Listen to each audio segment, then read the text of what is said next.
It is conspiracy month at Late Night Library.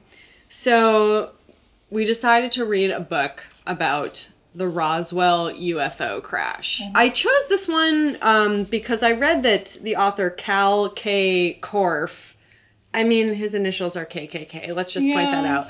I read that he has written other conspiracy books. So I was like, okay, this guy knows what he's talking about. Like, he knows how to write conspiracy. So we're going to read this book.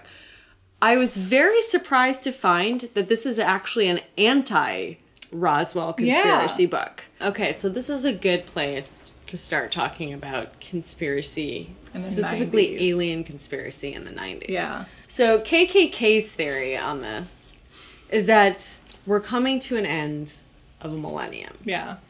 And people are going crazy. People did go a little crazy. People did go a little crazy. I mean, with the Millennium and Y2K. Yeah. And oh Heaven's my God, Gate. what a fucking joke. That is his way of explaining why there's so much alien culture in the 90s. Was that it's the end of the millennium and people are kind of losing it and looking for answers, looking for something else. To a degree.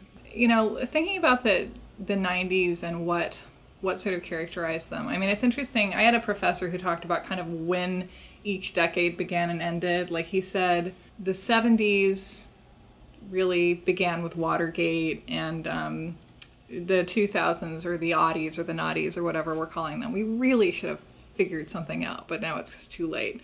The 2000s really began with September 11th. We can all pretty much, at least in America, we can all agree on that. Right. I think that the 90s, one of the sort of deciding things, or maybe the thing that began the 90s, was Waco. And, you know, where sort of the ATF made this horrible blunder and, you know, ended up gunning down a lot of innocent people in a raid on the Branch Davidians.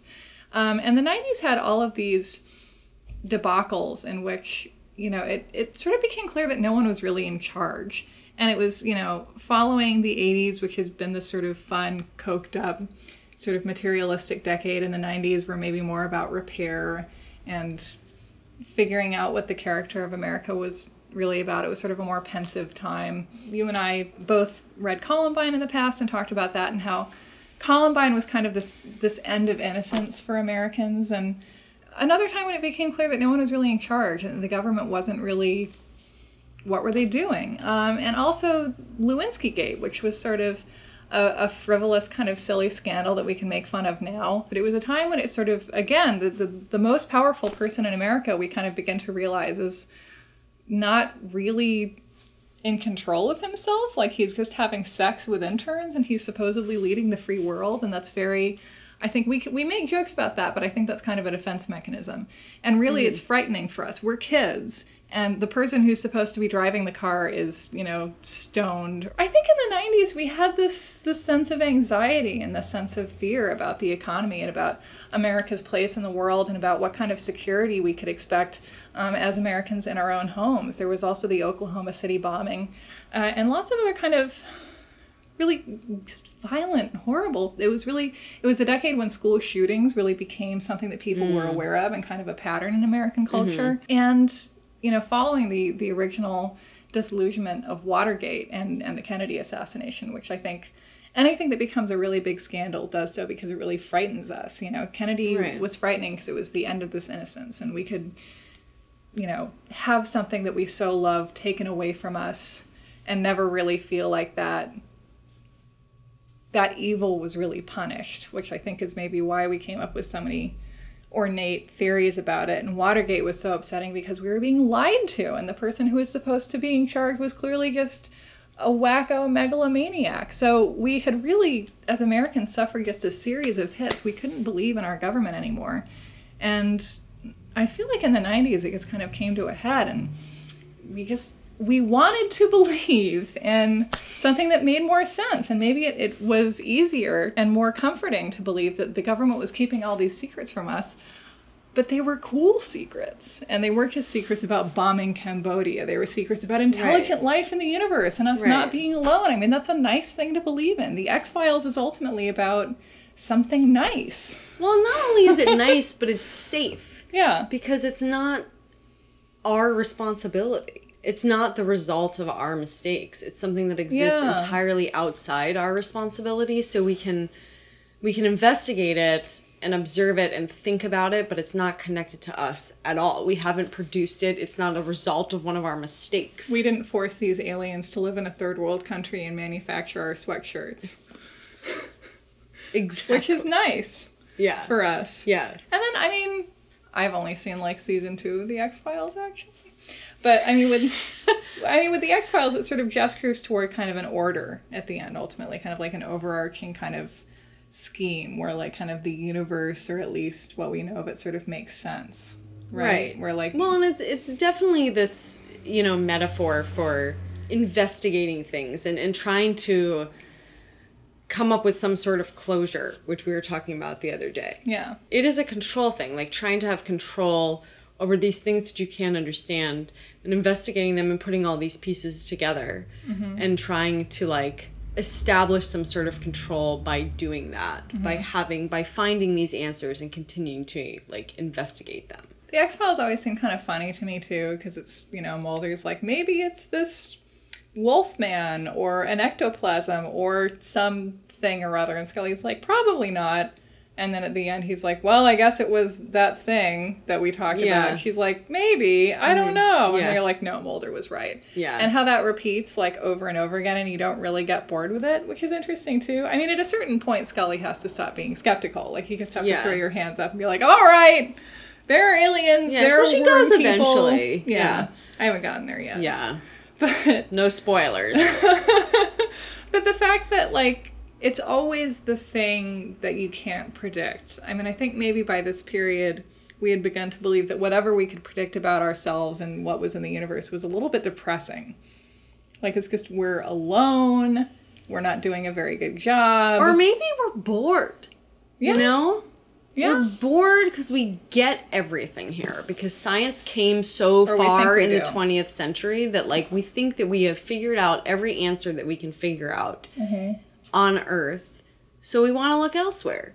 Because we like not knowing. I think that's part of it. It's interesting, too, that Independence Day was such a big deal in the 90s. Like, I remember that being huge.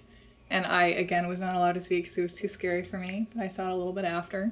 And, you know, why that was such a successful movie? It was, I mean, because it wasn't the benevolent aliens. It was like, aliens are going to come, they're going to fuck up your cable, and then they're going to kill you. And only Jeff Goldblum can save us again.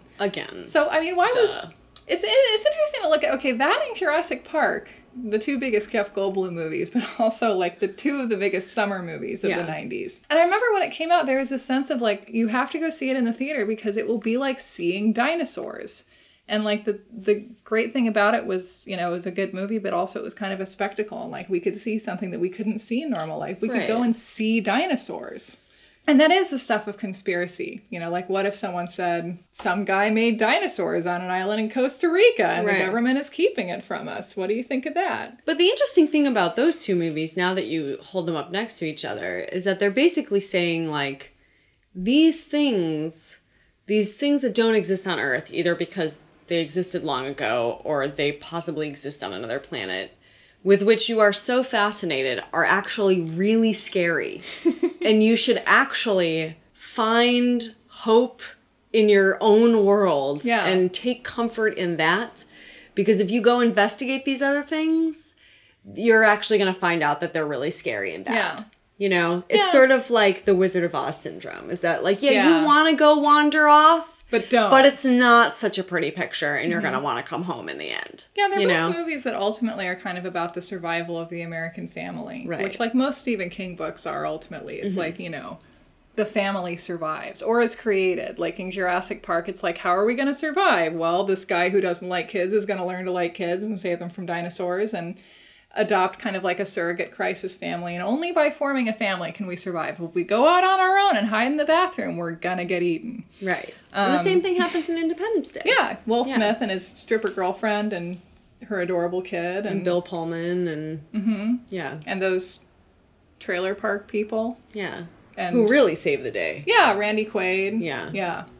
Basically, keep your faith in white trash. That's what that movie is saying. We should watch that movie. Any conspiracy fantasy kind of takes us back maybe to sort of satisfaction with what we have too, and that, you know, right, and that the kind of the constant threat, like one of the guys that KKK interviews in this says, you know, if people knew what was the truth about aliens, it would change everything in America. It would change society and the government and religion. And it's, you kind of have the sense of like, well, like maybe it's good that we don't know because I don't want to change everything. Right. But also, I mean, I think what makes me sad about this book is that I'm just like, is there really any harm in believing? You know? I don't know. Like, what is the harm in believing? Not like, really. You know, because I think part of that wanting to believe is just wanting there to be another dimension of life that you don't quite understand. And maybe I'm just that type of person. Maybe there's just a type of person. I don't necessarily believe in this conspiracy, but I understand that need to believe in something else. Yeah. And I'm not a religious person, but like, I don't know. I like these things, you know, like even we watched JFK a few weeks ago for the anniversary, and like, I want to believe in that. And I actually get a little angry when I read like the anti-conspiracy literature about JFK, where I'm like, it just seems like but a I killjoy. want to think it's more interesting because it makes life more interesting. Like, what's wrong with thinking that? It's like the people who write those articles that are like, actually, dolphins rape each other, and they're not very nice. And it's I know. Wasn't the world better when we can believe in all these dolphins sort of swimming around, being lovely Those are underwater? sad sack Sams who write those articles, all right? Yeah. Disappointed Dans. Disappointed Denny's. Let it go. Yeah. It's fun. KKK. It gives life this other depth. And then all of a sudden there are, like, Fox Mulders in the world. And, like, the world needs more Fox Mulders. The world needs more David Duchovnys, preferably ones without Right. sex addictions. For sure. Thanks, Cal. Thanks, Cal, for making us think about the world. And thanks, David Duchovny, for being who you are. For being in the world. Why won't you love me? Why won't you love me? David Duchovny, if you're watching this, why won't you love me? Why?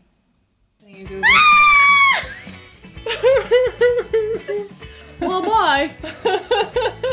I was a crazy baby. Crazy baby. Yeah. So I can see why